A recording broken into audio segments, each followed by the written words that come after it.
उत्तर प्रदेश में त्रिस्तरीय पंचायत चुनाव समय पर नहीं हो पाने के कारण पहली बार निवर्तमान ग्राम प्रधानों को ही उनकी पंचायतों में प्रशासक की जिम्मेदारी दी गई। शुरुआत में प्रशासक बनाए जाने से खुश नजर आ रहे ग्राम प्रधान अब परेशान हैं। उनका कहना है कि प्रशासक बनने के बाद उनके अधिकार सीमित हो गए हैं और गांवों में कई ज़रूरी काम अटक गए हैं।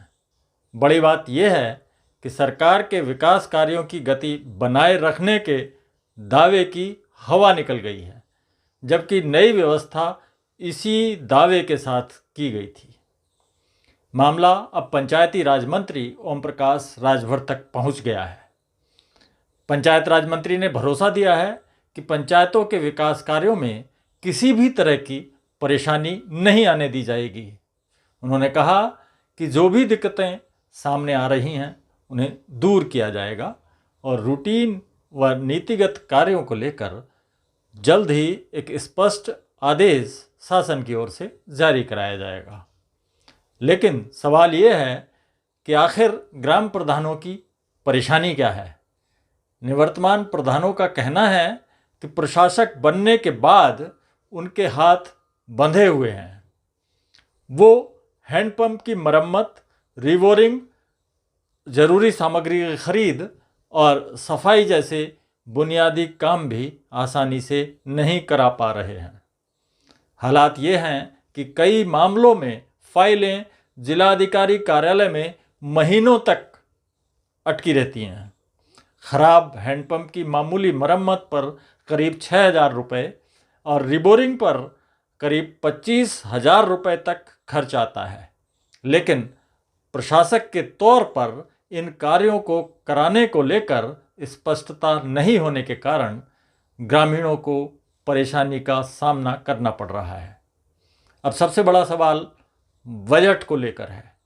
केंद्र के 15वें वित्त आयोग और राज्य के 5वें वित्त आयोग से पंचायतों के विकास कार्यों के लिए हजारों करोड़ रुपए की धनराशि उपलब्ध कराई गई है। वहीं 2400 करोड़ रुपए की बजट की अंतिम किस्त भी 28 मार्च को पंचायतों को भेजी गई थी। लेकिन प्रशासक व्यवस्था लागू होने के बाद नए विकास कार्यों को लेकर स्थिति स्पष्ट नहीं है। राष्ट्रीय पंचायती राज ग्राम प्रधान संगठन के प्रदेश अध्यक्ष ललित शर्मा का कहना है कि डीएम के पास भेजी जा रही कई कार्यों की फाइलें एक एक महीने से अटकी हुई हैं। ऐसे में पंचायतों का विकास कैसे होगा। अब ग्राम प्रधान संगठन की मांग है कि पंचायती राज विभाग जल्द स्पष्ट करे कि प्रशासक के तौर पर कौन से रूटीन के काम प्रधान खुद कर सकते हैं और किन नीतिगत या बड़े विकास कार्यों के लिए डीएम की अनुमति लेना ज़रूरी होगी। यानी पंचायत चुनाव न होने के बीच प्रशासक व्यवस्था तो लागू हो गई, लेकिन अधिकारों और जिम्मेदारियों को लेकर तस्वीर अभी भी साफ नहीं है। क्या सरकार का प्रधानों को प्रशासक बनाने का फैसला केवल सियासी ढकोसला है? कमेंट में अपनी राय ज़रूर दें।